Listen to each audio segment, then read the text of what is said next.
This is a daughter podcast where dads come to talk, think, and thrive with your hosts, Oscar and Blandon. Our mission is to cultivate a community of strong, mindful, and present fathers. We want to curate honest conversations with all men, but especially those who have the honor of raising daughters. Hey everyone, Oscar here at the Daughter Podcast with Blandon on the other side. How you doing, Blandon? Oh, I am a lot jet lagged, but it's okay. I was doing some traveling for work, travel out the country, and coming back. I traveled back to the past. No anymore. I was in the future and now I'm in the past, so I'm all over the place. But I'm adjusting. How are you doing, man? I'm doing all right, man. I'm getting through work. As our listeners know, we've been traveling for a while. You just got back from your travels. Being out for a few weeks brings in a whole new bucket of things to do at work and at home and all different things. So trying to catch back up Yeah. and to get my head out of water, if you will. With that, though, is brought a lot of repair mode, and we'll talk about that today. Repair, forgiveness, reconciliation, that kind of thing.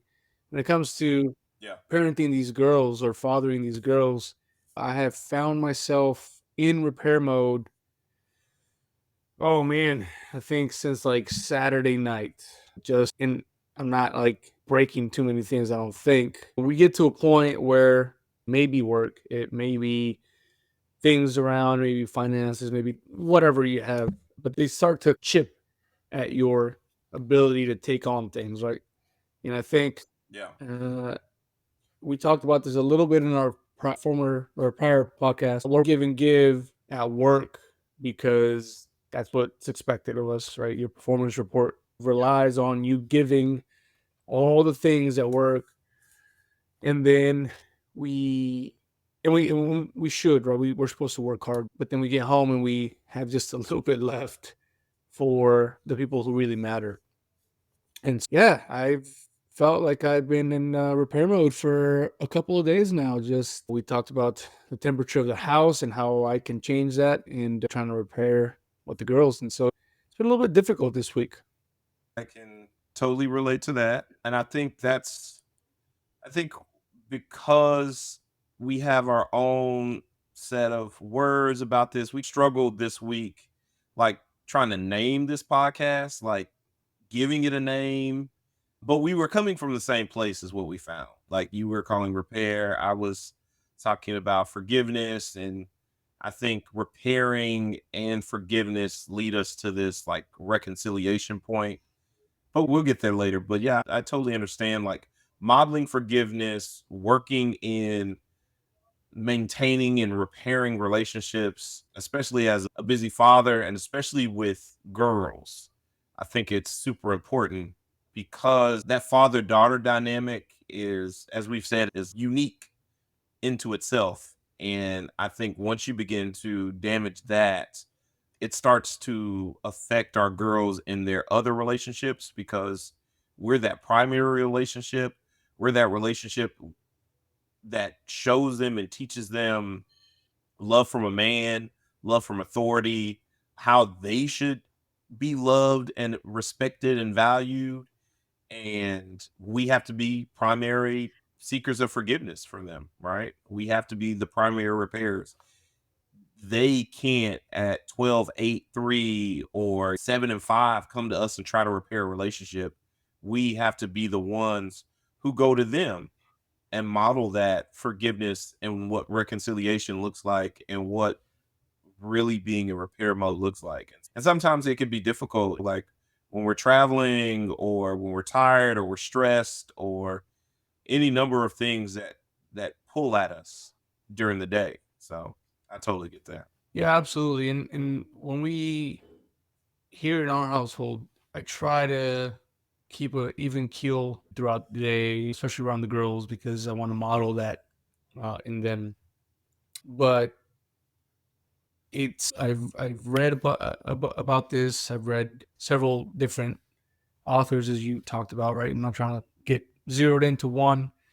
The biggest thing I think is you can't reconciliate until you start first. I think, to your point, I think you have to apologize for things and be ready to repair those things. So we were talking about apologies or forgiveness.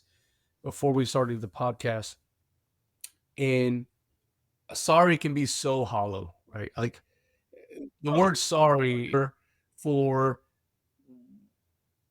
for moving on, and we talked a little bit about that offline, and one of the reasons why we were having a hard time zeroing in on the name for the podcast, or what we really, not necessarily the name, but really what we were both trying to get at.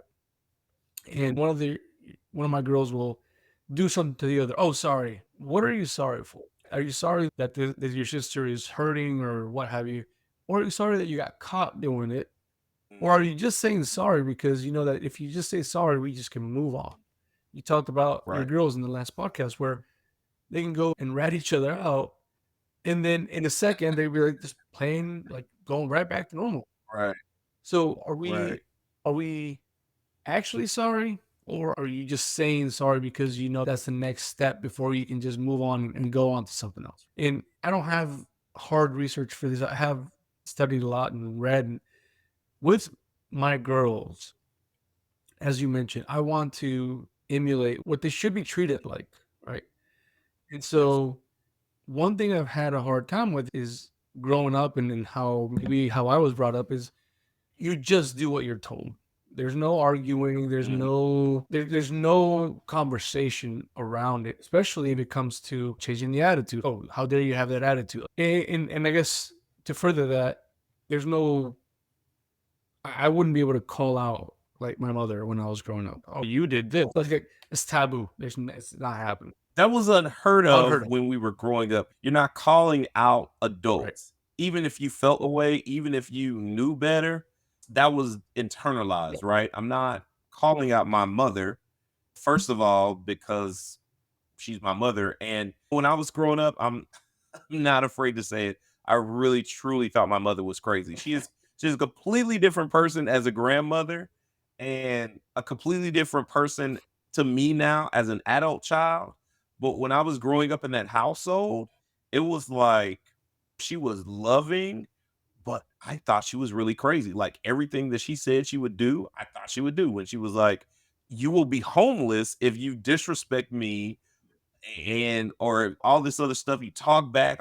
I really thought I was gonna be homeless. I Right. thought I was gonna be one of those kids with a little stick and a scarf and a peanut butter jelly sandwich on the side of the street. I did not think she was lying about that. But yeah, yeah, that was unheard of to correct And, an adult, and, and, reprimand and an this may be wrong, but I think there's some merit to that as well. Because and I'm not saying the full crazy, like you're gonna be homeless kind of thing.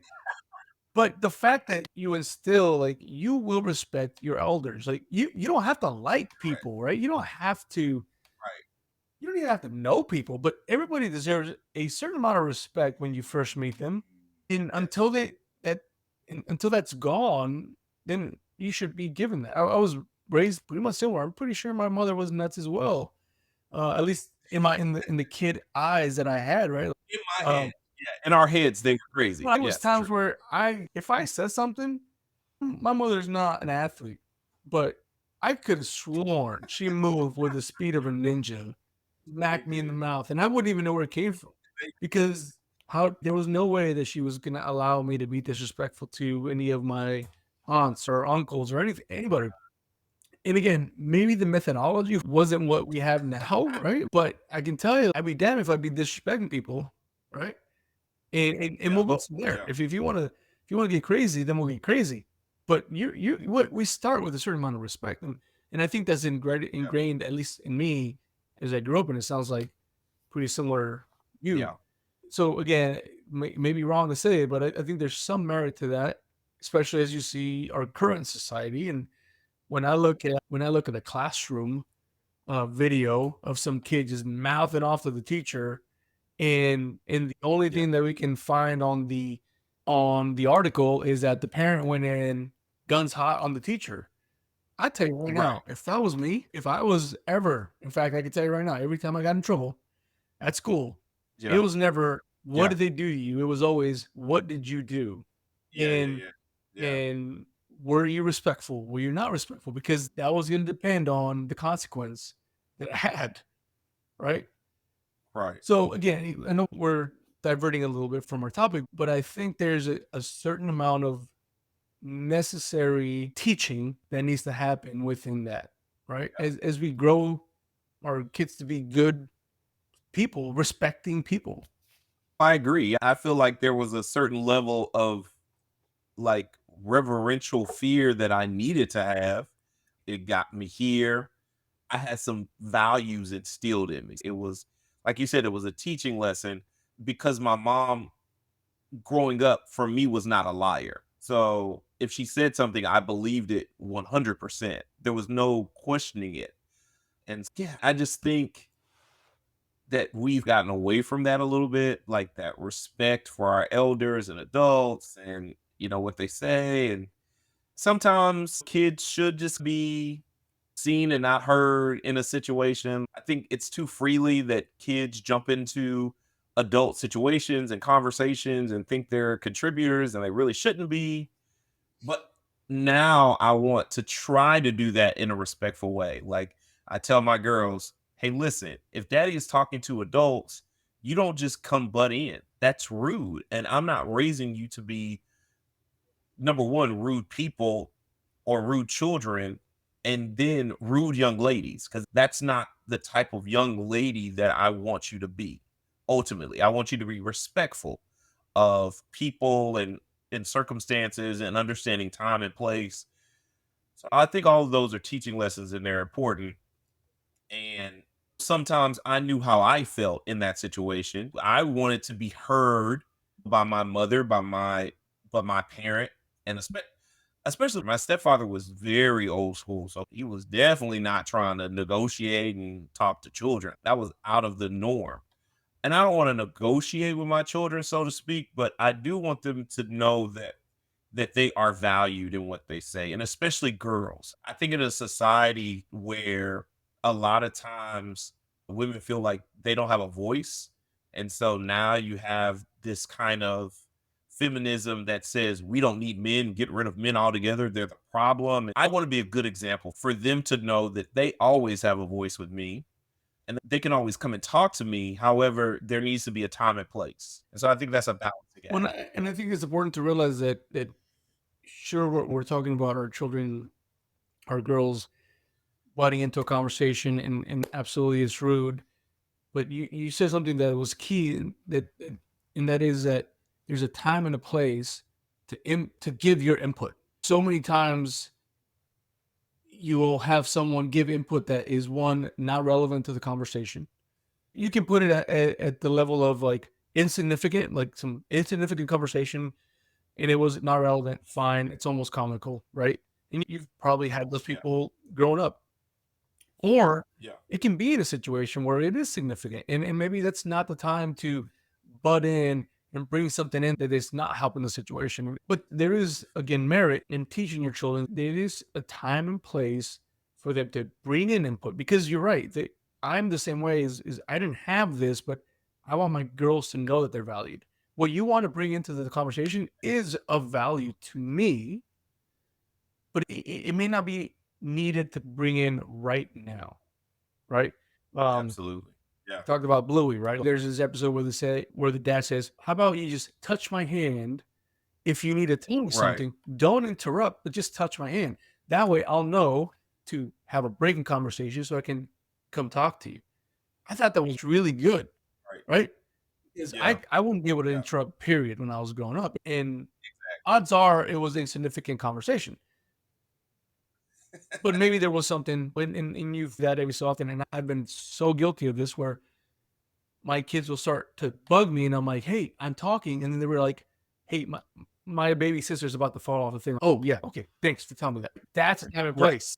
You see what I'm saying? Figuring that out. But with this whole conversation as we're taking it brings into mind what our topic is, which is that reconciliation ultimately, but Yeah.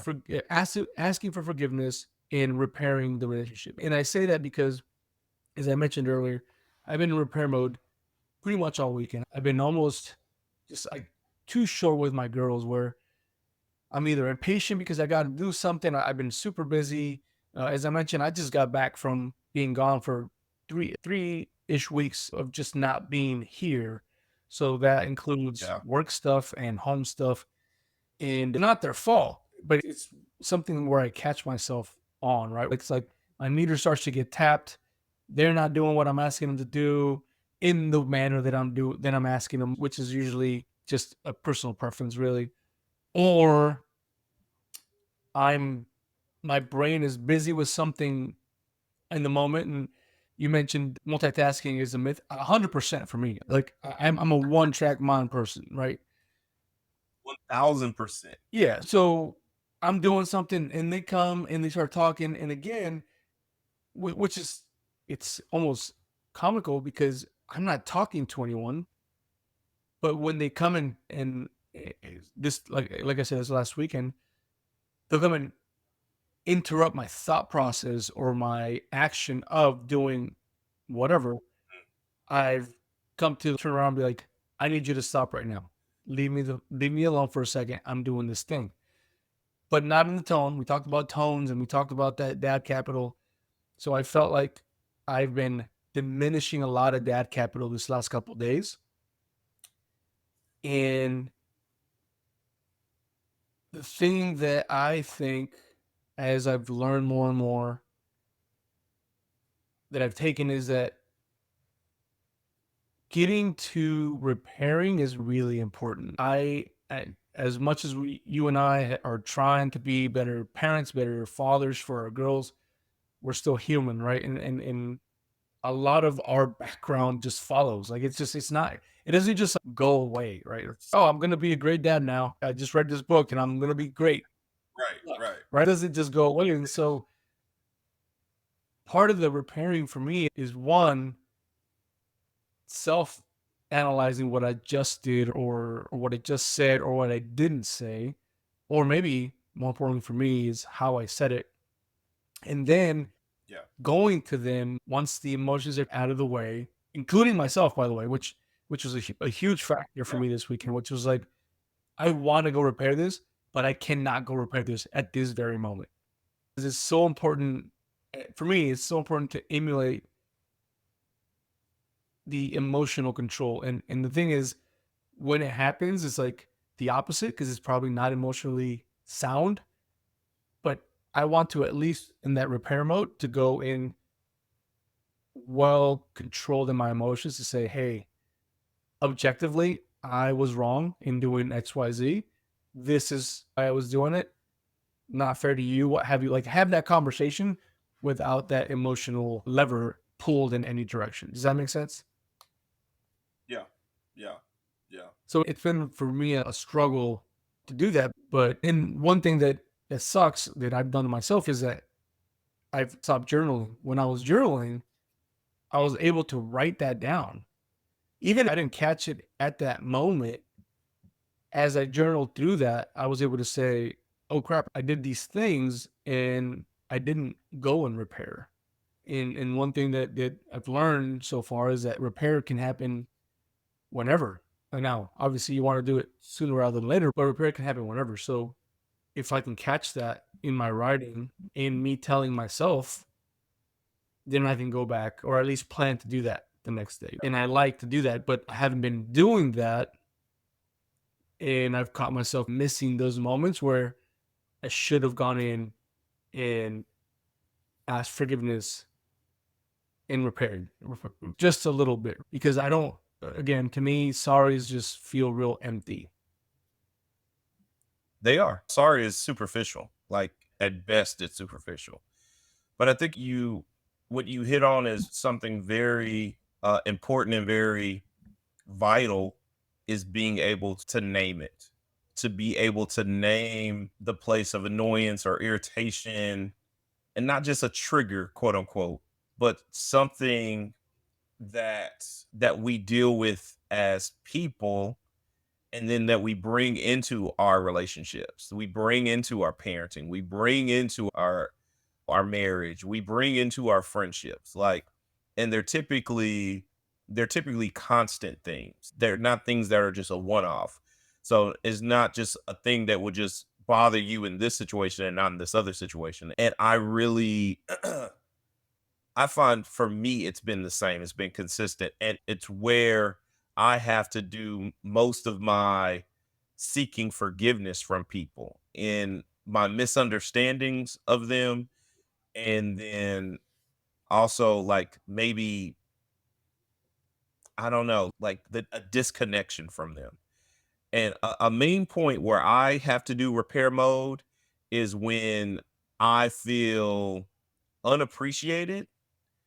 And then also when I think someone is like complaining unnecessarily. I know it was because I grew up and I just was all about resolutions and finding ways to overcome it and not complain and trying to be grateful for just what I had, not comparing to other people, being taught in a household. Not everybody grows up with this. Not everybody grows up with these same tools. Not everybody is equipped.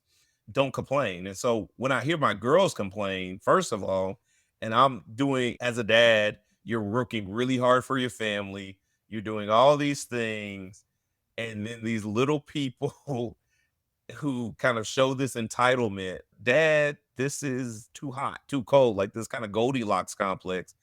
Is you have nothing to complain about. Do you understand? Well, you don't want to put it in that frame of reference, but there are some people who don't have this. They don't even have this. Like you're complaining that your switch is not charged right now. You should have charged it. What are you complaining your tablet is not charged? And that's where I find most of the time I need to seek forgiveness because I'm like, okay, get over it. Go charge it. Go do it.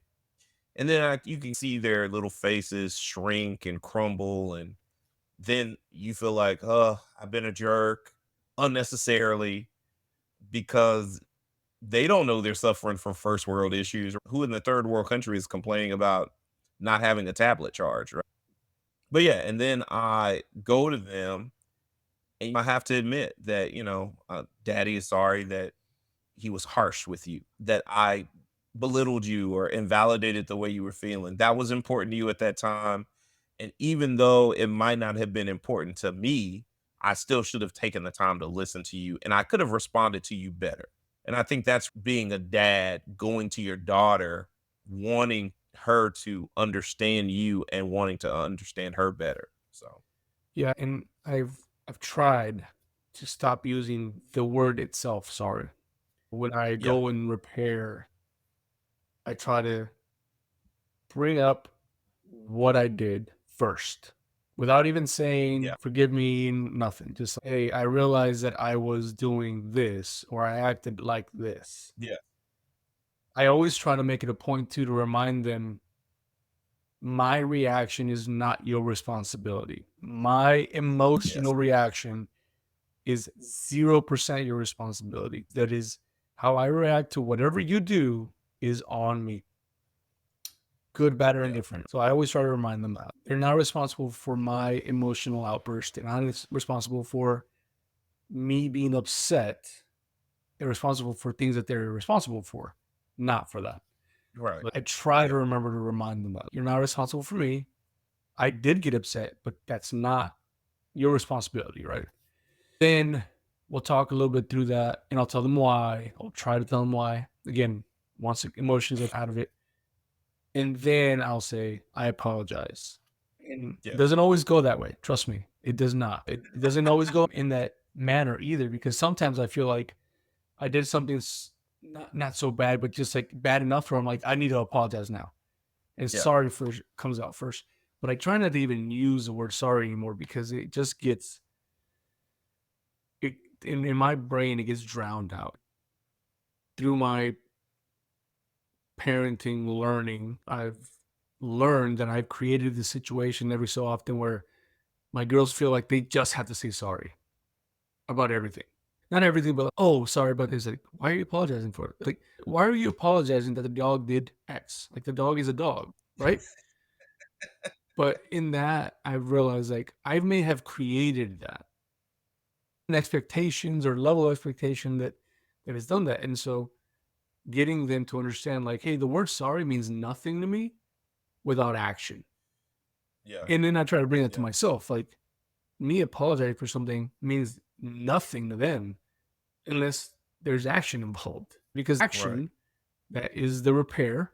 And then as you mentioned, that apology with the repair now would get to reconciliation. Like we are reconciled where yes, I may have slightly damaged our relationship, but we can reconcile that and be back to where we should be. And sometimes even better Right. than you were. If you seek forgiveness correctly and you're able to repair things, like a lot of times you can be in a better relationship, reconciled than you were because now you've gone through that hard thing. And I think relationships are things that need to be tested, and especially familiar bonds, because a lot of times, like you me and you talk about, like, family sometimes feels like an obligation, like no matter what I'm always just going to be there, no matter how far you screw up, how far you disrespect me. But in today's society we know that's not true. Like, you could somebody could move 1,000 miles away and never speak to their sibling again just because the relationship is in a bad space. But I think it's important for our girls to see us model, like you said, that repair, to be reconciled, to be in a better position with them, because now we've gone through this hard thing. I've shown you that through your actions that I'm not going to cross this boundary anymore, and I'm actively not. So Right. I think that's important. Yeah. Absolutely. And I in that process, I think it's important to remind your child, maybe an older child. I have a 12-year-old, so to Yeah. remind her, like, hey, I'm human too. And those mistakes are fine. Like, just make the mistakes. I don't like making mistakes with them, but it does hopefully remind them, like, that's a normal thing. Mistakes are fine. Just you have to own up to that, and you have to just accept the consequence to that. You mentioned I think you mentioned this is a five A's of reconciliation, or It's from this book called Peacemaker. And inside of it, it has like the 7 A's of confession. And so this is about seeking forgiveness. One is address everyone involved, which I appreciate, because if you leave someone out of it, like if it's done in public, if it's done in a group of people, this kind of like horrible thing that's been done, you got to address everybody. Second, avoid using words like if, but, and maybe. If I hurt your feelings, but I really meant that, like, just avoid using all those. or that, hey, I'm sorry that this happened, but if you hadn't done this, like, I'm Right. so guilty. That, that's like striking out the whole 100%. admit Yeah. it. Yeah, yeah. So then it's admit specifically what you've done wrong. So that's really what I like to show my girls, teach them, because you're right. They're so quick to say sorry. And I'm like, don't say sorry, but say what you did. Or what are you sorry for? Admit what you did to your sister. Or in my case, I have to admit what I did to you. I know I hurt your feelings. How did I hurt your feelings? I yelled at you. I ignored you. I whatever. But I have to admit specifically what I did. And I think that's a part in forgiveness where people don't do. They want to give a vague apology, and then nothing actually gets worked on. And the other person is unsure about what you're apologizing for. So if you admit it specifically, then you can move Well, on. we talked a little bit about that, right? What are you sorry for? Are you sorry? Are you sorry for how the other person felt? Are you sorry for getting caught? Yeah. Oh, I'm sorry because I got caught. Like, I'm telling you, because I've been there. I'm not really sorry for what I Yeah. did, but I definitely am sorry for what's about to come because I got caught. You know what I'm saying? Right. Right. So yeah, you're absolutely Right. right. Like, actually naming or voicing what you're actually sorry for, and that's hard. I've tried to do that with my girls, and sometimes they don't know what they're actually sorry for. They just want to be sorry. Right. They just want to get over it. Like you said, I just want to move Yep. on. But we have to teach them that you can't just brush things under the rug, because once you do, you just have a big pile of mess that you're stepping on. That's how I think there are deep cracks in people's primary relationships, because all their life, all they've done is brush things under the rug. Right. They've never dealt with anything. And that is what, if I'm thankful to my mom for one thing, which I'm thankful for her for many things, but if there's one thing that she did right, was we talked about conflict resolution. Like, we sat at the dinner table and we were like, we were going to talk it out. Like we were getting up from the table until we had sufficiently talked through issues and that we had admitted and acknowledged what we had done to each other because she didn't want us to go back to our corners and still ruminate on the situation. So it was like, after we get up from here, we're not talking about this anymore because we've settled it. And it shaped me into who I am. But then I realized most people didn't grow up like that. Most people weren't talking through issues fully. They would just say, "Yeah, I'm fine. Yeah, it's totally fine. Going on," and then they still have it in the back of their head. Oh, this person did this to me, and I'm never gonna forget that because there was no resolve to it. Well, especially things that are repeat offenses, Right. right? Because I remind my oldest, hey, the first time you do something, probably a mistake. Second time, it's a choice. Like, you do Yeah. the exact same Yeah. thing again. That's a choice. That's not a mistake. And now you have to apologize for choosing to do something that you shouldn't have done. Right. Yeah. And the third and fourth time you do it, that becomes a trait, Yeah. right? That's who you Yeah. are. So first addressed, second avoid using words like if, but, and maybe. Three, admit specifically what you've done. Four, acknowledge the hurt that the other person is feeling, which I think is huge. Five, accept the consequence, which is really difficult for a lot of people because I think the consequence can be I no longer want to be in a relationship with you anymore. The consequence could be I need time to think about this. The consequence could be you going to jail because you violated me in some kind of way, but you have to be willing to accept the consequence. Next is alter your behavior.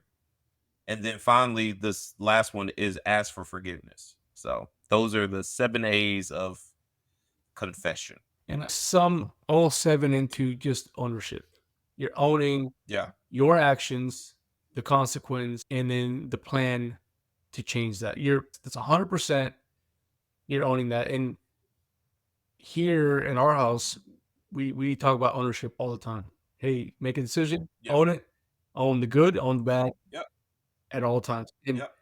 when this last couple days where I've been repairing, I have to be very careful of the buts and ifs, right? Like I'm telling you because they're easy. They're an easy cop out of even after I tell my kids you're not responsible for my reaction, like the buts and if easily come into play. But if you had just done your chores, I wouldn't be upset about this. Like it Right. Right. nullifies everything that I'm trying to do. I completely understand It that. And does. so we've talked about purposefulness in our episodes.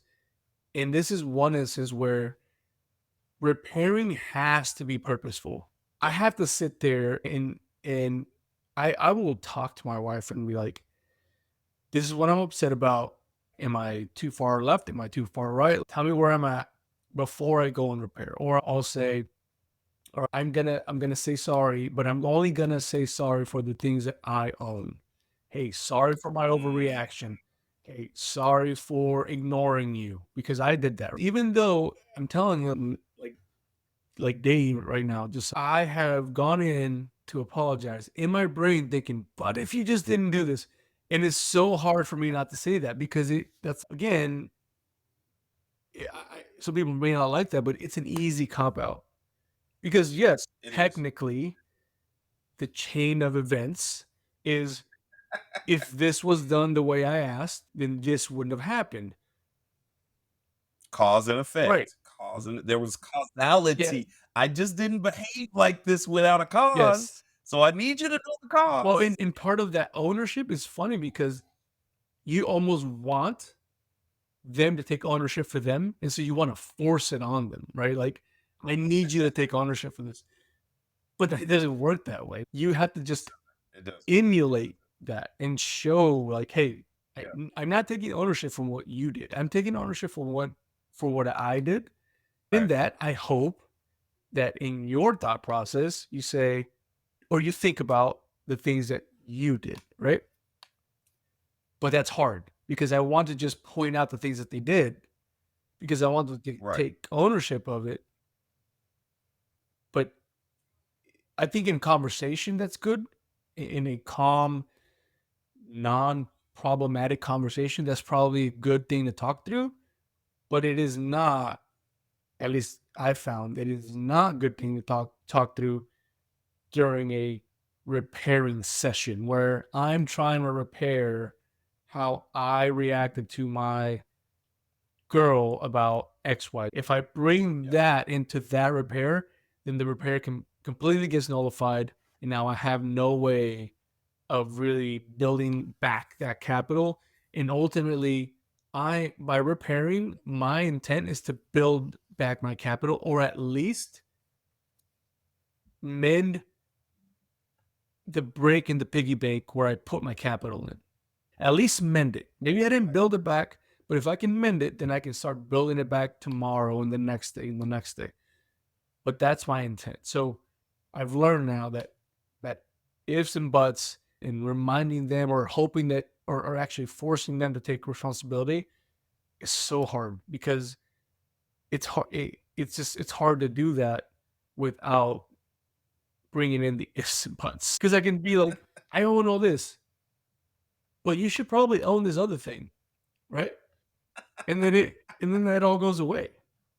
In that list, I think the biggest thing for me a lot of times is like acknowledging how that other person feels, like the acknowledgement of the feelings. And it's not hard for, I guess, me to acknowledge that they felt that way. I think for people, for me to actually forgive someone else, a lot of times they don't acknowledge how I was feeling in that situation. And so it becomes difficult for me to forgive if there's not an acknowledgement of how I felt. So I truly try to bring that into the conversation with the girls. You know, I know this hurt your feelings. I know this made you feel bad. Daddy is not trying to make you feel small or like you don't matter. I want you to know that you do matter. You matter very much, and your feelings matter very much. I'm trying to remind them of that because I know so often when people hurt your feelings or betray you or show themselves to be disloyal and then they don't acknowledge it, it makes it 10 times harder to get into that repair mode and to get to reconciliation because you don't even value how I feel about this. Why would I want you around? Why do I want you in my space? Why do I want you in my life? And I don't want my girls to ever feel like that, nor to ever feel like he doesn't value how I feel or how I see the world. So I think that's the one that I have the biggest struggles with. If you have the struggle, I'm way behind because one thing that I I don't for me personally, I don't need you to acknowledge my feelings at all. I Mm, okay. If you acknowledge that there's a mistake and that we have a problem we have a direction to fix it, that's all I need. My feelings are mine and I can feel however I might feel, but that's my choice. Like I choose either to not feel anything, like okay, cool, we fix it. All right, cool, I'm moving on. Or I can choose to feel annoyed or what have you. And I know that's not everybody's take on that, but because so that's me personally, but because of my personal view of feelings and how come and go, like feeling come They do. right, and I can feel better about you tomorrow when I realize that you did realize what you did and we did fix it, and I can be just fine, right? Yeah. As long as there wasn't a big break in whatever that relationship was, feelings for me don't really come into play with that, and that's okay for me. But as a girl dad, that is not necessarily the case for my girls. And so when you say you have a hard time, I can tell you right now, it's probably one of the biggest barriers for me to say, hey, I'm sorry for the things I did, but you can feel however you want about it at this point. Right. Mhm, mhm. And although I believe that's true, because that the feelings are within you specifically, like when my middle kid will come over and be like, my sister said this and my feelings got hurt. I'll say, hey, your feelings are yours. So You can have them hurt, or you can just not have them hurt. They're yours. Translate the way I want to say it, because to me, feelings are power. If I let you change my feeling, then I've given you this power that I don't want to give you, right? So I try to Mm. relay that to my girls, but that doesn't always translate to them the way that it comes across in my brain. Like those movies where you're like, I said something and it sounded so much better than when I actually said it. But I say it all the time. I'm like, hey, your feelings are yours. You got some friend at school that wants to be a jerk? Cool. Let them be a jerk. Their true colors, great. That's fine. Don't give them your feelings. Right. Mm. And maybe that's more and more that's a coping mechanism for me. You don't own this, right? You don't own the feelings. You can do whatever you want, but that's not, you don't own that, right? And then Right. if further got solidified, like I listened to this podcast, I think it was a Jocko podcast, and they had this Vietnam veteran, right? And he was stuck in this cell with a bunch of other folks, the Hilton. So he was a prisoner Mm. of war, stuck with, I want to say it was 6 other prisoners in a tiny little cell for several years. I don't even put a number because I can't remember the exact time frame. But the guy, he's being interviewed, and he's like, when I got annoyed at another prisoner of war with me, I come to realize like that was that only affected me, right? So Mm. my feeling of annoyance only affected me. It didn't affect anybody else. So we decided you wouldn't allow that to affect him. And so that's where I come with my feelings. Like, as long as we can talk through things, there's a repair plan. If it wasn't malicious, we go this way. Cool. If it was malicious, we go this way. And we're not cool. And that's good. But I'm not gonna waste any feelings about that. Right. But You almost said it like it was a dirty word, like because feelings. it, Oh it's my god, we talked a feelings. little about this, like anger. Like being angry is exhausting. Right? Yeah, for sure. That's a feeling. Absolutely. Anger is a feeling. But if you suppress that feeling though, if you don't acknowledge that feeling, it shows up in unexpected ways. I agree. And that's what I'm saying. To not be emotive or express those feelings can be just as detrimental to you as being controlled and led by them. I think it really is a balancing act. I think it really is like you use your feelings as a gauge and not a guide. It's I can't be guided by my feelings, like you yeah. said. Like I completely agree with that.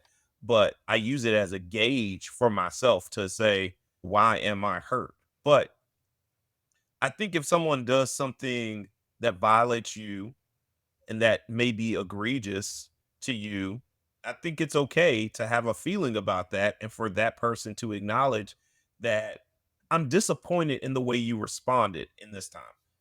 Disappointment is a feeling. Yeah. And it doesn't mean that I am ruled by disappointment. It just means I felt disappointed in that moment. And that brings us full circle because how often will we present the feelings at work as Mhm. opposed to at home, Right. right? And in a frustrating feeling may not present at work, but then it'll Yeah. be presented at home. Yeah. Now, it doesn't always, Yeah. I want to make sure to put this out there. I don't want to use this as a cop out because that's not always the case. Sometimes Right. we just get too comfortable at home. We just feel like we could just do whatever how we want at home. While at Yeah. work, we got to put up this front. But so I don't want to use it as a cop out, but it is something that we should explore because it is one of those things. It's like the last couple of days, I know because I've gotten to know myself pretty good, right? I know Right. that the stress at work and some of the things at home have bubbled up, and I can tell because my patience is less. My all these little things are red flags that I can see. See what I'm saying? So yeah, that Yeah. brings us back. And but I think repair is really important. I listened to a TED talk by Dr. Becky Kennedy. We talked about her a little bit before. Mhm. Yep. The TED Talk really did bring a good point in, and it was talking about the point that I'm getting at is never really too late to repair. Even though to me, the sooner the better, right? The moment I realize I have screwed it up, I try to regauge and then go back in. I really do. But she said this whole thing about imagine if parents are still living, but you haven't talked to them for a while, or some people, their parents pass away, and all of a sudden you see this letter or you get a phone call and they say, hey, I know that we did XYZ when you were growing up. I'm sorry for this. And you're like, holy crap, I don't know if that would work, but it doesn't look like it wouldn't work. Like you wouldn't want to Right. not hear it. You see what I'm saying? And that goes for uh any situation, really. Like whether you had parents, whether you didn't have parents, whether you had an absent parent, whether you had it doesn't matter. Like there's Right. certain things that I think even as a grown adult, you're like, I would like to hear this person say this to maybe repair some of our relationship.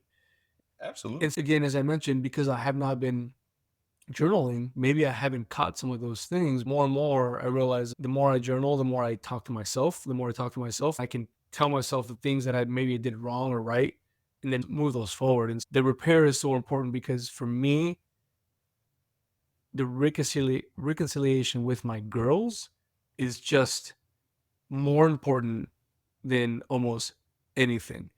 And I say that because I would love to say that just raising my girls right is the most important thing, and it is very important. But I say that because I'm flawed as a human, and so understanding that I'm gonna need to reconciliate every so often is important to me to get to that right. And so repairing whatever I call it dad capital, repairing the dad capital, or at least, as I mentioned, mending that hole in that little dad capital piggy bank to where I can then start depositing more and doesn't go anywhere. That's really important to me now as I grow as a father of these girls, as particularly my oldest, that the statistic that Trevor hit us with last time, spending 75% of my time with her already, that has just been in my brain the entire time. So it's just something that is extremely important for me. Repairing, definitely apologizing for my flaws to them, and then reconciliating with them. Yeah. And to go back to it, like just being so purposeful, like you said, so intentional about the relationship, forgiveness, repair, reconciliation, all of it is intentional. Like you want to have this intent to say that I value this relationship with you. You're my daughter. You are valuable, and my love for you is unconditional. Now, do I agree? Am I going to agree with every decision you make in your life? No, I'm not. Am I going to be proud of every decision you make in your life? I hope to God I would be, but I know that you're probably going to make some decisions that I'm not going to be proud of. But am I going to stop loving you? Am I going to withhold that love from you? No. As your dad, I'm never going to withhold that love from you. It's unconditional, and I always want to reconcile with you. I always want you to know that there is a place for me and you to come, and that if I need forgiveness from you, I would hope you would say, yes, I forgive you, daddy. And if you need forgiveness from me, I'm going to say that I'm going to forgive you so that we can move on. And that's the kind of intentional relationship I want to have with them. And I want to model that for them as primary because they pick up on it. They're like, my oldest, she's very intuitive. She's a little empath, I think. She takes a pulse of a room a lot. And she's like, Daddy, are you still mad at me? And I was like, baby, I wasn't mad at you. Like, I was irritated. That's different. Sometimes I'm mad at you, but in that moment, I wasn't mad at you. And so we talk about that. And when I say, hey, when I say I forgive you, that means I've forgiven you, and I'm not going to hold anything against you. I'm not going to hold this against you going forward in our relationship. So how do you guys all repair with your girls? Come talk to us. Send your comments, your concerns to conversations@daughterpodcast.com. Come talk to Blandon, come talk to myself.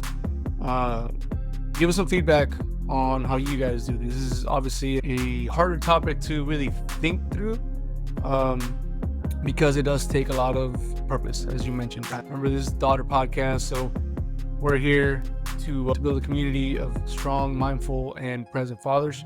We'll see you here next time on the Daughter Podcast. This is Oscar and Blandon on the other side, where dads come to talk, think, and thrive.